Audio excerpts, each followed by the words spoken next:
Good morning, friends. Mimi and I are at it again. Today we are here at the house in the Emperor One bed.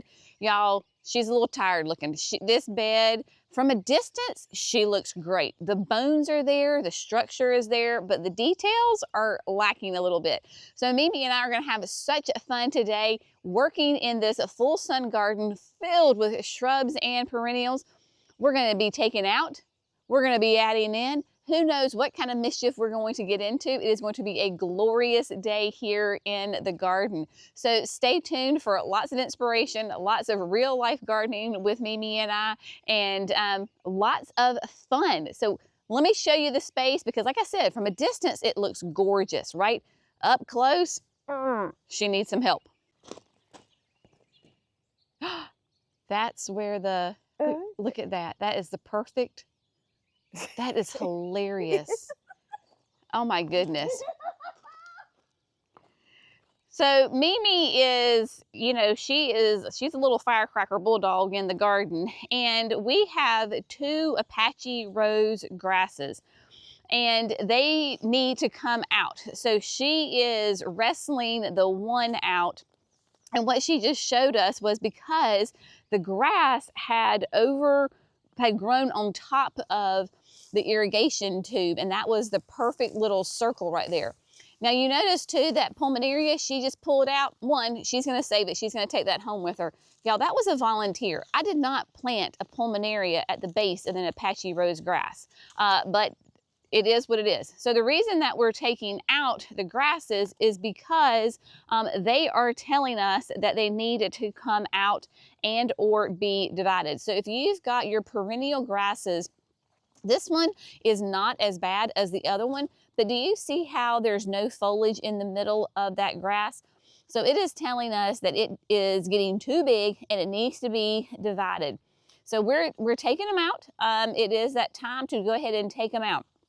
Like I said, this was the Apache rose. I'm not sure what we're going to put in its place, but we will have some fun doing it. So of course this is called the Emperor One bed because we have an Emperor One Japanese maple. It can take full sun. It is just absolutely glowing right now. But yeah, so just to make you feel better about your garden, look at this cutie patootie. Now that is not an intentional plant there. That is a weed, my friend, and I have got these weeds all in the garden. The pansies are gorgeous, but it is time to take the pansies out. And so the pansies are going to come out. The chickens are going to be quite happy about this because they will be able to snack on them. And yeah, but that weed is prolific. It is all in the garden. I mean, it is everywhere. So while there definitely are weeds and some messes, we also have great successes in here, right? So we have got like the webmaster, this is the spider's wort. We're getting to get ready to have some first blooms on that. The storm cloud Amsonia is gorgeous. The Baptisia is getting ready to bloom. I have 2 different Baptisias in here. So it is getting ready to bloom. The pufferfish hydrangeas, of course, they have come back strong. The Perfecto Mundo azaleas, they are just full of blooms. So they're bringing us lovely pops of color. My serendipity alliums, look how great they are. Even though they're surrounded by weeds, they too are doing great. And then down here, my Sunjoy citrus barberry. So nice big pops of color. So what we're going to do is revamp. So first things first, what we've got to do, my friends, is we have got to clean up this flower bed. Get all the weeds out, do any kind of editing that we may need to do. We're going to do that.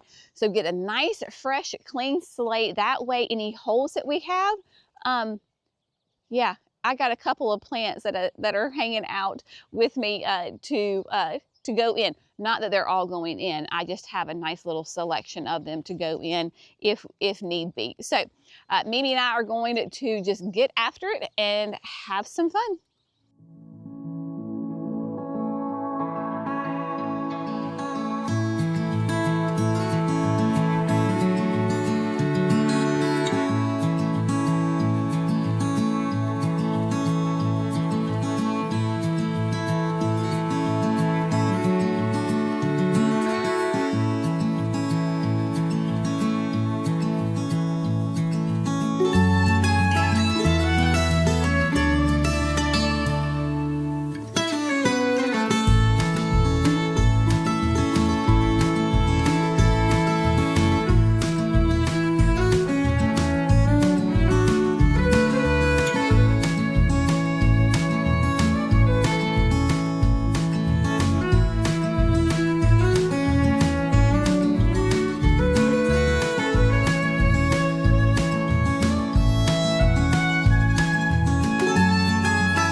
Mimi and I have made great progress. It is lunchtime, so Mimi scooted home to go eat lunch. But we got all of the weeds pulled out. We lifted up the irrigation. If you have drip irrigation in your flower beds, you may want to consider from time to time just lifting it up, because as you add compost and mulch, it can get deeply buried and can be problematic. So we got it all lifted up so we know exactly where it is. And we know exactly who gets a ton of water and who gets no water, which is great because we need to know those microclimates within the garden. And then of course we went ahead and got the plants placed. So once after lunch, when we reconvene, then we will begin to get everybody into the ground. So we're going to do, this is what I had did last year, loved it. We're doing it obviously again this year. Lemon coral sedum will go along the edge of the path all the way up. I need to go grab another tray because I ran out of plants and we need to add some more.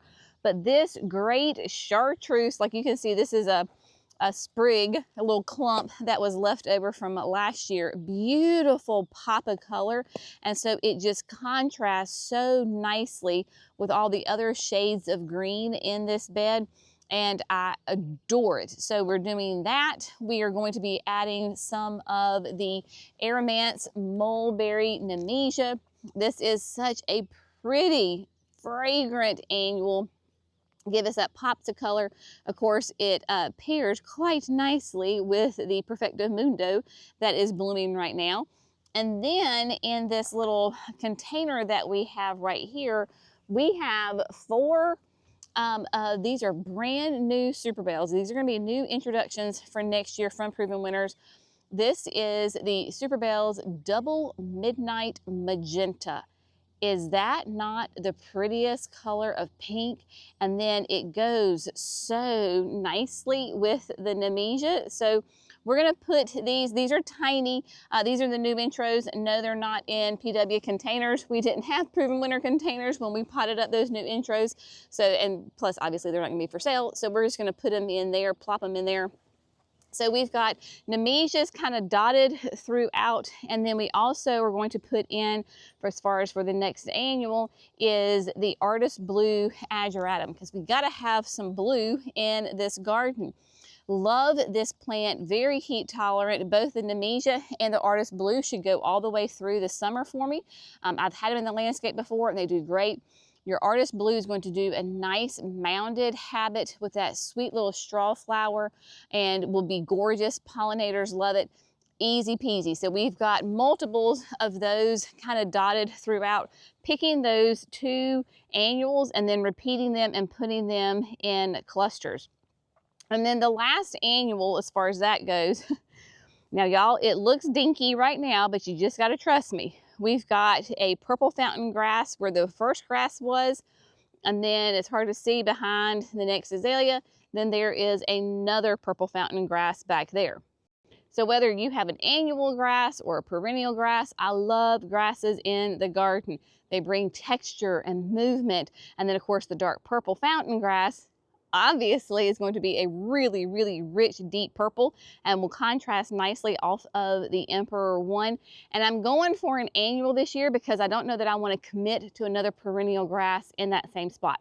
So I can test the waters and not fully commit to another perennial grass with the purple fountain. It is gorgeous though. It does the plumes.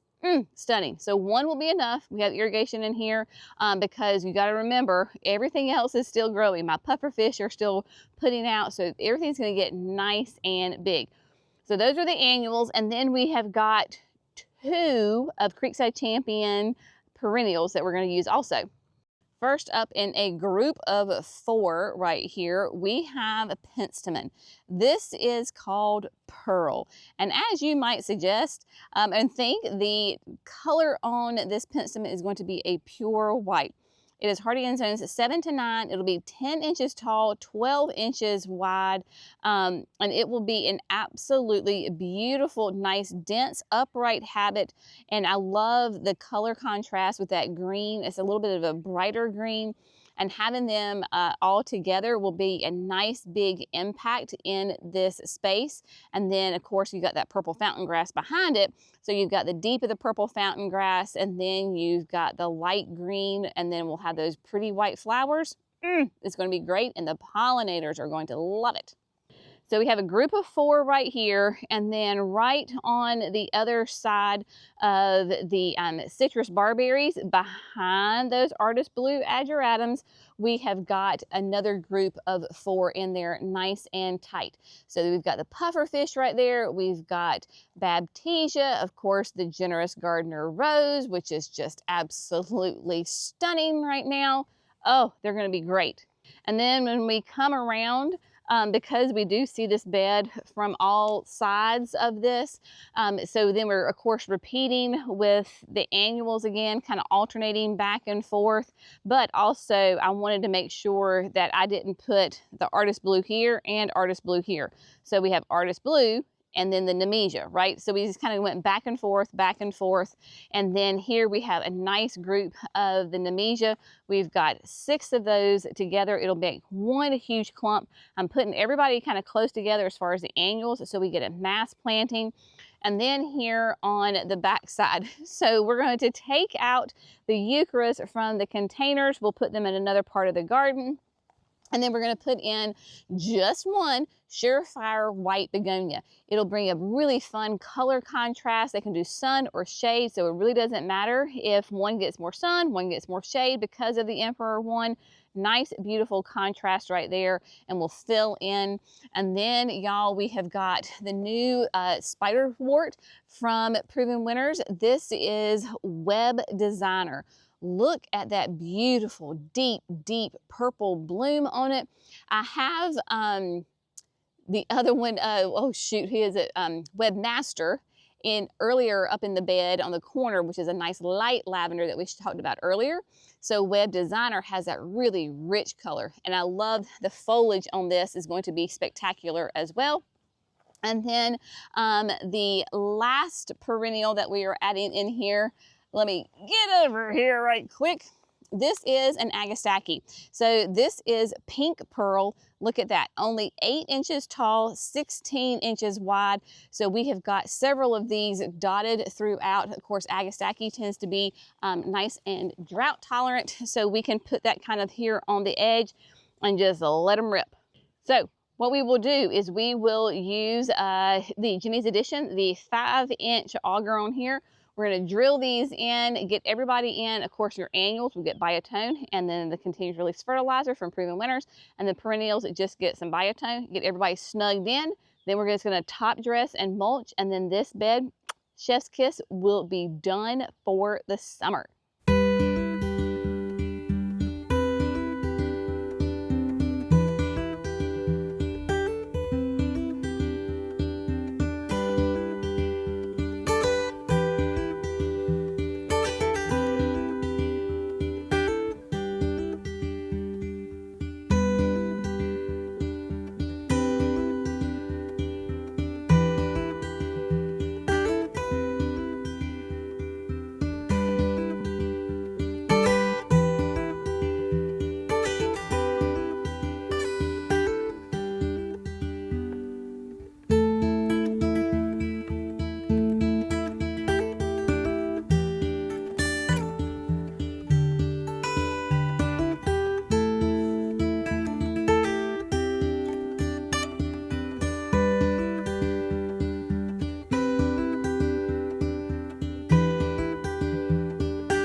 my friends, the garden reset, glam up, glow up, whatever you want to call it, is done.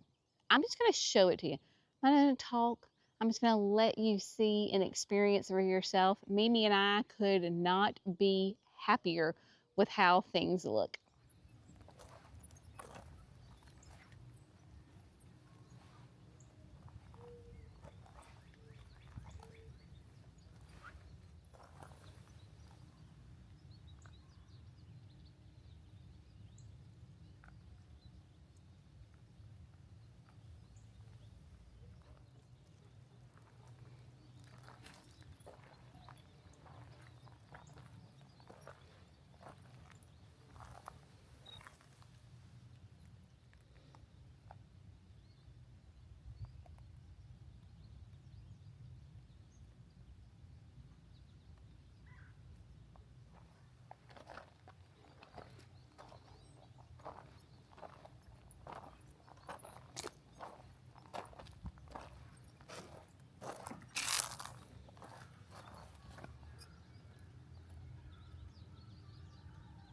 It is always a joy to spend time with my mama in the garden. We were getting almost done with today's project, and Mimi goes, you know, we worked really good together. And I was like, no, Mimi, we don't work good together. We work great together. I guess that's the thing about being a mother-daughter. You know exactly how somebody thinks and acts, and we think exactly the same in the garden. And we're not afraid to tell each other, oh, I love that idea, or not gonna happen. Or yeah, we definitely enable each other as far as plants go and situations, but I absolutely love and adore spending time with my mama in the garden. It is a ton of fun. It's exhausting, I'm not gonna lie. I'm one tired puppy, but my goodness, when it looks this good, it is fantastic. So like I told Mimi, I said, all I gotta do now is just maintain it, right? The weeds pop up, go in there and take care of them, but that's why it's so important. Y'all, I know I harp on this all the time. A thick layer of mulch will help you with your weeding so much. Whatever the mulch is that you love and prefer and that it's available in your area, use that. Just use natural, don't use rubber. Come on, you're not a playground, you're a garden. Let's use some natural mulch. And so it just helps tremendously on all fronts, but especially with the weeds, moisture control. I could go on and on and on and on and on about it, and it makes it look so pretty. So anyway, of course, we'll keep you updated on the progress on how everybody's doing throughout the season. Hope you get to spend some time out in your garden today, that you get some gorgeous Carolina blue sky like we have today. It was nice and chilly this morning. It was like 38. That is supposed to be as low as we go for the foreseeable future. Thank goodness there was no frost, because as you know, I've been planting like crazy. A friend of mine texted me last night and he said, what in the world, what happened? We got a frost warning. I was like, may the odds be in their favor, because I'm not covering anything. And the Lord provided, and we didn't get a frost. So there you go. It's always an adventure with gardening. We hope you found it fun, informative, and inspirational. Y'all have an amazing day. Like and subscribe. We'll see you in the next video. Bye, friends.